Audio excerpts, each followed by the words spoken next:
há um ano atrás eu estive aqui novamente e eu fico muito feliz quando tenho o privilégio de voltar aqui, porque os irmãos que são aqui da minha época, que me conhecem, sabem muito bem o caminho que eu tenho para essa igreja. Foi aqui que o Senhor me despertou para o ministério, foi essa igreja que me enviou para o seminário, e eu tenho um carinho muito grande pela Igreja Batista Boas Novas. Que os irmãos viram aí na apresentação, jovens, são da igreja que o Senhor confiou a nós. Estou pastoreando ali a primeira igreja batista em Candeal.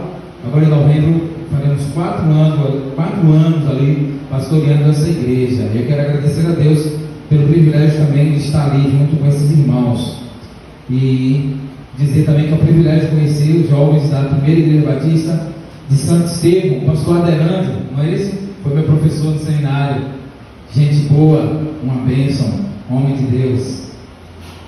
Nós vamos fazer uma breve reflexão, né? Eu gostaria de tranquilizar vocês. Meia-noite a gente sai daqui. Amém? Amém? Brincadeira. Vamos abrir as nossas Bíblias. Vamos abrir as nossas Bíblias lá na segunda carta de Paulo a Timóteo, capítulo de número 2. Segunda carta de Paulo a Timóteo, capítulo de número 2, o versículo de número 22. Estamos falando para jovens, mas é uma palavra também que serve para todos nós, porque cremos que todos nós passamos por as mesmas dificuldades que os jovens passam. Mas eu quero, nessa noite, frisar bastante para os jovens. Eu vou pedir que alguém, se possível, me ligue esse ventilador aqui. Se tiver como de ligar esse ventilador. Já foram desligar, prefere? É por lá, por lá. Eu vou frisar bastante aos jovens, né? É um intercâmbio de jovens. Nós estamos aqui encerrando o mês da juventude, e a palavra de Paulo ao jovem pastor Timóteo, é uma palavra que não valeu apenas para aquela época, para aquele momento, não valeu apenas para Timóteo, mas vale para todos os jovens, vale para todos nós, e só não vai valer aqui se tiver algum jovem acima de 100 anos. Então, ela vale para todos. Amém? Todos acharam? Quem achou, diga amém. Tem gente dizendo misericórdia ainda, misericórdia. Segunda carta de Paulo a Timóteo, capítulo de número 2 e verso de número 22.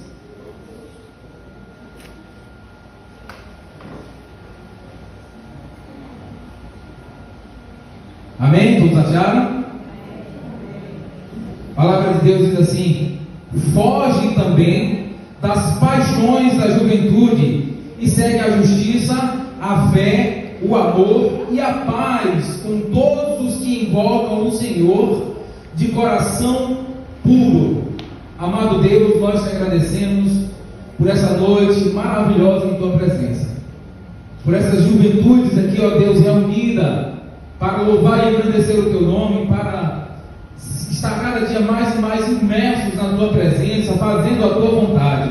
Continue abençoando e continue falando aos nossos corações nessa noite, agora através da mensagem pregada na tua palavra. Que, ó Deus, eu não venha falar nada de mim mesmo, mas orientado pelo teu Espírito Santo, e que os corações estejam receptíveis a esta palavra, ó Deus, palavra de Deus aos nossos corações. É o que nós pedimos e agradecemos em nome de Jesus. Amém e amém. Como eu já falei, é uma carta de Paulo a Timóteo, um jovem pastor. E quem era Timóteo? Por que Paulo fala isso? Por que Paulo fala para Timóteo fugir das paixões da juventude? Timóteo, ele era um jovem, como já foi falado, né, igual a vocês, a maioria que estão aqui. Timóteo era jovem, e por ser jovem, ele estava diante de alguns desafios. Mas a gente vai voltar um pouquinho. Timóteo tinha tudo para dar errado. Timóteo era daquelas pessoas, daqueles jovens que desde a sua infância ele tinha tudo para dar errado. Por quê, pastor? Porque Timóteo, ele era filho de um casamento misto. E lá em Atos 16, versículo 1, vai dizer que Paulo chegou em Listra e encontrou um certo Timóteo, filho de pai grego e de mãe judia.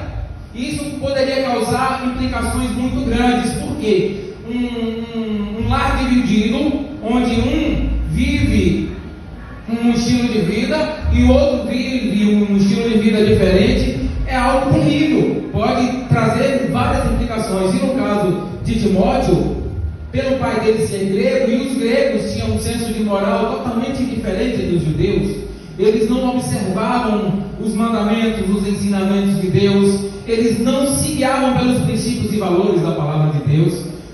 Os gregos, eles eram politeístas, os gregos, eles eram muito ligados à mística, a tudo aquilo que a mitologia grega ensinava, e logo poderia acontecer que Timóteo desejasse ou quisesse seguir os passos do pai. Timóteo também, ele foi privado dele ali o privilégio de ir à sinagoga, aprender, conhecer das Escrituras Sagradas, porque o pai era grego e por ter um casamento místico ele não poderia ir à sinagoga, ele não poderia aprender das Escrituras Sagradas, mas ele tinha uma mãe e ele tinha uma avó que eram fiéis ao Senhor.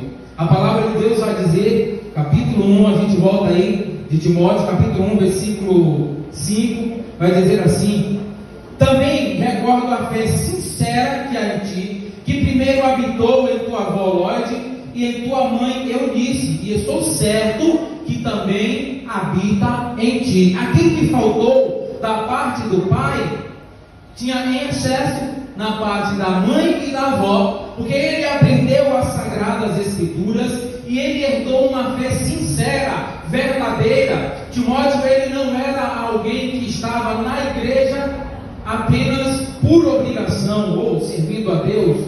O conceito de igreja a gente vai ter bem depois, mas ele não estava servindo a Deus. A fé dele não era algo por obrigação, mas era sincera. Paulo chega a elogiar a fé sincera que existia do jovem Timóteo, que tinha uma fé sincera, verdadeira no Senhor, que era alguém que adorava e servia a Deus com sinceridade de coração.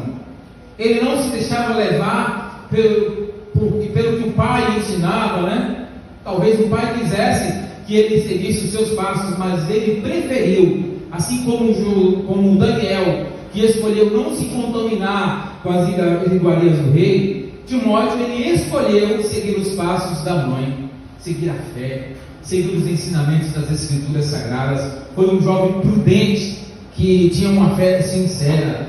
Outra questão, quando Timóteo cresce, quando Timóteo agora é um pastor, é um servo de Deus, ele vai para uma cidade de influências ruins, de influências malignas, Éfeso. Éfeso era uma grande cidade, onde tinha um constante fluxo de comerciantes vindo de todas as partes, de todos os lugares, e a gente sabe que uma cidade grande, de um entroncamento que se destaca e que, igual a nossa cidade aqui, igual a Feira de Santana, tudo de bom e de ruim acaba chegando nessa cidade, não é verdade? Assim era Éfeso, tudo de bom e ruim chegava naquela cidade. E poderia ser que Timóteo se deixasse levar pelas coisas ruins que chegavam naquela cidade, mas ele escolheu sempre o melhor. Ele não se deixava levar pelas coisas ruins que chegavam a Éfeso. Uma coisa muito ruim que existia ali na cidade de Éfeso era o templo da deusa Diana. O que acontecia no templo da deusa Diana, pastor? Ali existia prostitutas que eram sacerdotisas, que faziam orgias nos rituais sagrados, e essas prostitutas saíam às ruas, e muitos jovens daquela cidade de Éfeso acabavam se relacionando com aquelas prostitutas. As paixões da época, as coisas ruins daquela época na cidade de Éfeso. E é por isso que Paulo alerta a Timóteo: foge das paixões da juventude, porque os jovens, eles estão na puberdade, os jovens, eles podem ser seduzidos. E vale lembrar que naquela época era o tempo da deusa Diana. Hoje é a pornografia, hoje é todo tipo de coisa ruim que a gente tem aí acesso na palma da nossa mão.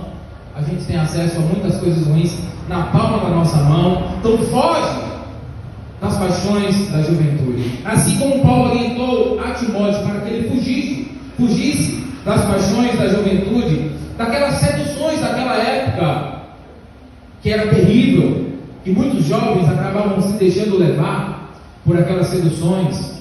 Paulo chama a atenção de Timóteo para que ele estivesse fugindo. Ele chama a atenção dos jovens nessa noite também. Foge das paixões da juventude. Tome cuidado, porque o mundo aí fora tenta tragar e tem tragado a muitos jovens. Muitos jovens têm se deixado levar pelas seduções das paixões da juventude. Eu sou jovem demais para estar na igreja, eu preciso curtir a vida, os meus amigos estão todos curtindo a vida, os meus colegas, aquelas pessoas que eu conheço estão vivendo, eu quero me viver. Mas Jesus disse que aquele que quiser ganhar a sua vida, perdê-la. E aquele que quiser ganhar a sua vida e que perder a vida por amor a ele, esse vai achar a vida de verdade. E Timóteo ainda tinha um outro problema que seduzia muitos jovens naquela época, que eram os filósofos, as filosofias vãs. Timóteo tinha que tomar cuidado, porque muitas das filosofias que foi combatida por Paulo, e uma das que seduzia a muitos jovens era o hedonismo, que hoje está voltando, que é o prazer além do prazer. Nada é errado se te der prazer. E tem uma filosofia nova hoje, né? Nada é errado se te faz feliz, né? E aí algumas pessoas colocam assinado Satanás, porque tem muita gente que em troca do prazer acaba negando a sua fé. Tem muita gente que em troca do prazer de viver aquilo que todo mundo, todos os jovens aí fora estão vivendo, o prazer que todos os jovens estão se entregando, está negando a sua fé. Então Timóteo tinha esse desafio de não se deixar levar pelas filosofias da época, pelos ensinamentos vãos. Muitos jovens daquela época, da época de Timóteo, tinham a aspiração de ser um filósofo, queriam ser filósofos. Muitos eram adeptos de filósofo tal, eu sou adepto de filósofo tal, e isso adentrou dentro de algumas igrejas. Paulo fala sobre isso lá em Corinto, quando alguns dos irmãos começaram a fazer como os adeptos dos filósofos faziam. Eu sou de Paulo, eu sou de Apolo, eu sou de Cefas, eu sou de Cristo. E Paulo combate esse tipo de aspiração. Nós precisamos a cada dia buscar ser igual a Cristo. Nós precisamos a cada dia renunciar ao nosso eu. Jesus falou: quem quiser vir após mim, negue-se a si mesmo, tome a sua cruz e siga-me. Negue-se as suas vontades, os seus desejos, as suas paixões, as paixões da juventude, e siga-me. Seguir a Jesus não é segui-lo de qualquer jeito, de qualquer forma, como eu bem penso. Não é criar um Cristo de acordo com a minha própria expectativa. Eu falei isso no domingo passado lá na igreja, que os dois discípulos de Emaús, eles criaram expectativas erradas com relação a Jesus, porque eles achavam que Jesus seria aquele que iria subir no trono e tirar o governo romano ali e assumir. Mas quando eles viram Jesus morrer, quando eles viram chegou 3 dias e nada daquilo que eles pensaram aconteceu, eles se frustraram e quiseram voltar atrás. Tem jovens criando expectativas erradas com relação a Jesus, querem Jesus de acordo com o seu padrão de vida. Se Jesus interferir no meu padrão de vida, da minha forma de pensar, no meu jeito de ser, aí eu não quero ser Jesus não. Eu quero um Jesus que é amor, que é pregado por muitos por aí, né? Eu quero um Jesus inclusivo, que inclui a todos e que não exige mudança. Eu quero um Jesus que não vai me dizer que eu sou pecador, que eu preciso me arrepender dos meus pecados, que eu preciso renunciar ao meu eu, renunciar às minhas paixões. Eu quero um Jesus ao meu bel prazer. Eu quero um Jesus assim. Tem muitos jovens, tem muitas pessoas no mundo aí fora querendo um Jesus assim. Mas o que nós precisamos fazer para estar imersos na presença de Jesus, o que nós precisamos fazer para viver segundo a vontade de Deus, agradando a Ele, servindo a Ele de todo o coração, o que nós precisamos fazer é seguir o conselho de Paulo. Paulo ele usa 2 verbos gregos. O primeiro é felgo, que significa uma busca de segurança através da fuga. Às vezes nós olhamos a fuga no sentido errado, né?